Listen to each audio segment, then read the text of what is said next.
Vamos a hablar de un tema que puede considerarse como extraño, heterodoxo, en un ambiente en el que todo el mundo habla de globalización como una verdad indiscutible.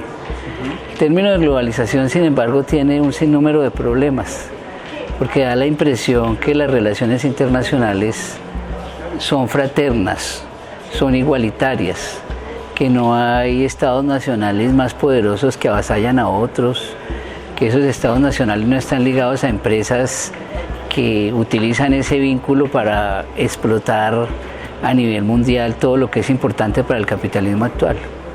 Mientras que el término imperialismo tiene otra connotación. El término imperialismo tiene desde un principio un carácter crítico y por eso se considera como un término peyorativo que muy poca gente utiliza, porque el término imperialismo lo que señala es precisamente que en el mundo estamos ante un sistema profundamente desigual, profundamente injusto, donde hay unos cuantos ganadores y muchos perdedores, unos cuantos ganadores de ciertos países y unos cuantos ganadores entre ciertos sectores de las clases dominantes a nivel mundial. Entonces el término imperialismo tiene ese sentido que nos ayuda a develar las nuevas y viejas formas de dominación.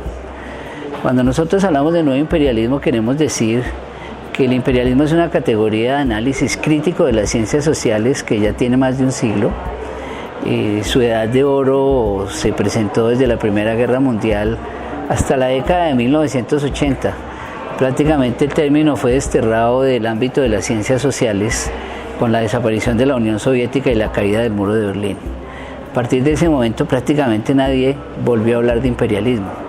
Pero en las primeras décadas del siglo XXI, algunos investigadores retomaron el concepto con el apelativo de nuevo imperialismo, para señalarnos que existen unos mecanismos tradicionales de dominación, entre los cuales están la militarización de los territorios, la ocupación, las invasiones, la explotación de las transnacionales, pero también hay nuevos mecanismos que antes no existían o que antes no eran, digamos, tan significativos como lo son actualmente.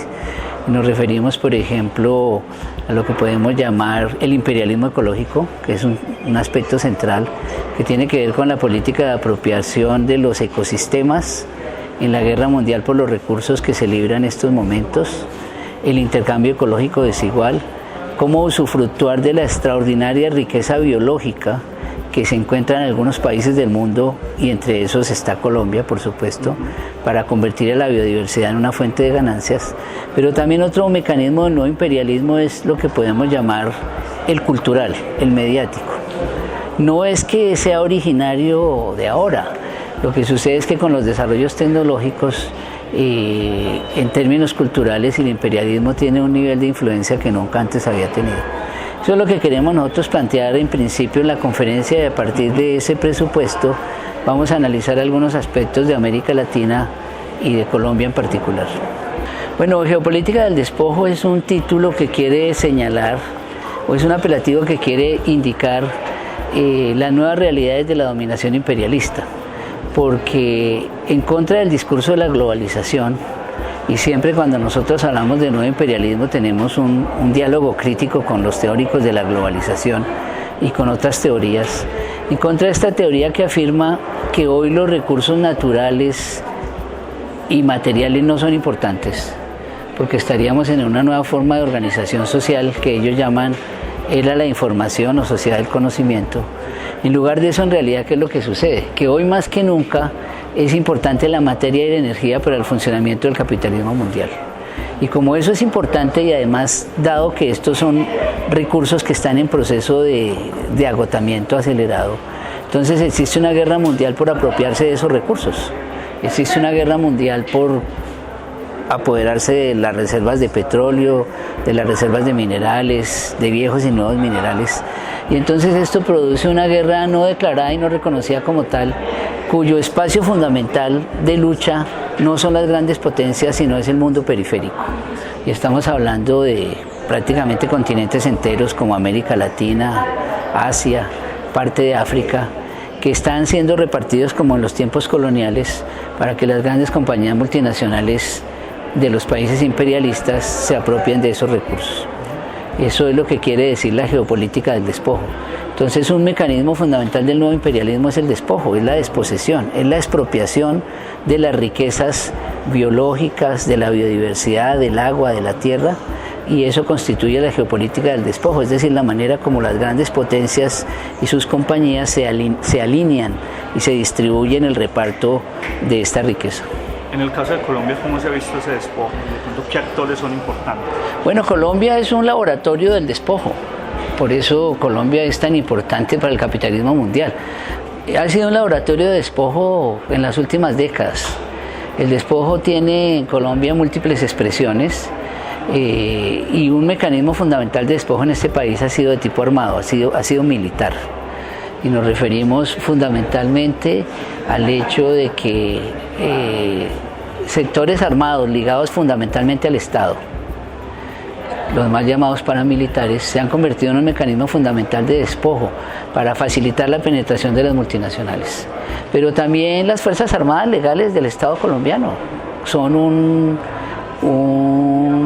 organismo armado que promueve el despojo.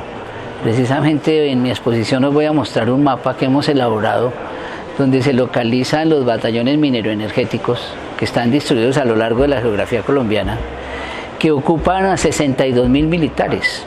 ¿Qué están haciendo esos 62.000 militares que son financiados por los impuestos de los colombianos? Pues están cuidando los pozos petroleros, están cuidando los socavones de las minas, están cuidando la red eléctrica, están cuidando las represas. ¿Para qué? Para precisamente permitir que funcione ese proceso de expropiación y de despojo, que no haya ningún tipo de resistencia, que los sectores populares que en las regiones se pueden organizar para protestar contra estas formas de explotación estén al margen, puedan ser reprimidos, puedan ser golpeados. Ese es un mecanismo fundamental de despojo en Colombia, la militarización. Por eso no es extraño que Colombia sea uno de los países más militarizados del mundo, metro por metro, centímetro por centímetro. Hernán, de pronto vos has hecho algún seguimiento a este tema del despojo con esos actores en el caso de Antioquia. No, pues no en particular, pero digamos el caso antioqueño también tiene las mismas características que se repiten en distintos lugares del territorio colombiano e incluso de América Latina, porque este no es un fenómeno exclusivamente colombiano. Lo que pasa es que Colombia tiene la particularidad, y eso lo diferencia prácticamente de todos los otros territorios, es que la militarización aquí juega un papel fundamental, ¿sí? Una militarización, digamos, desembosada de la vida cotidiana, que incluso es aceptada y tolerada por grandes sectores de la población como si fuera real, como si fuera legítima. Y eso se basa desde luego en el largo conflicto armado que nosotros hemos tenido, ¿sí?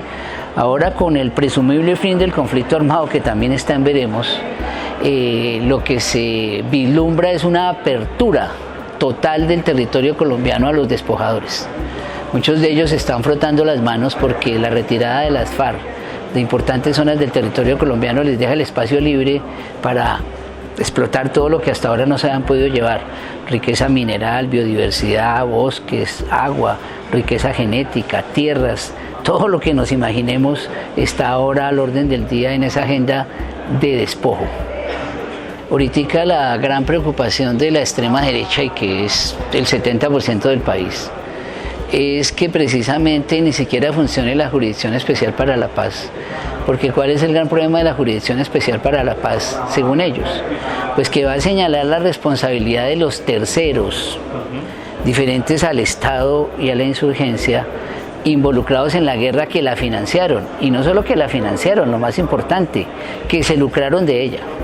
Entonces estamos hablando de los bancos, del capital financiero, de los industriales, de los comerciantes, de los exportadores, de los cafeteros, de los ganaderos, de los grandes agricultores. Es decir, prácticamente no saldría ningún sector indemne de esa justicia si se llegara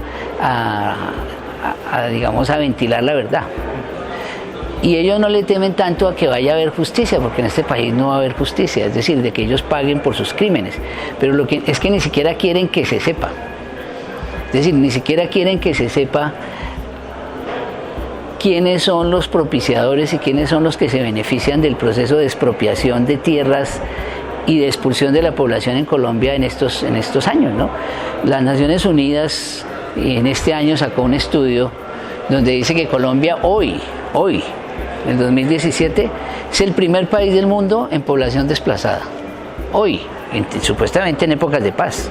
Primer país del mundo en población desplazada, y se habla de una cifra de 7,5 millones de personas desplazadas en los últimos 15, 20 años. Hay más población desplazada en Colombia que, por ejemplo, la que hay en Afganistán, la que hay en Irak, la que hay en Somalia, que son países asolados por una guerra más terrible que la que nosotros hemos vivido. ¿Qué pasa con esa población desplazada? ¿Por qué esa gente se va? ¿Será que es cierto, como dijo aquí un hijo de Antioquia, José Obdulio Gaviria, que es que a la gente le gusta pasear, que es que hay mucho turismo interno en Colombia? Entonces un campesino sale de una vereda de un pueblo de Antioquia y resulta en el Meta es porque le gusta conocer el país, no fue porque lo expulsaron y se quedaron con sus tierras. ¿Sí? Entonces eso es lo que está en juego, que se sepa quiénes han sido los responsables y los que se han quedado con esas riquezas.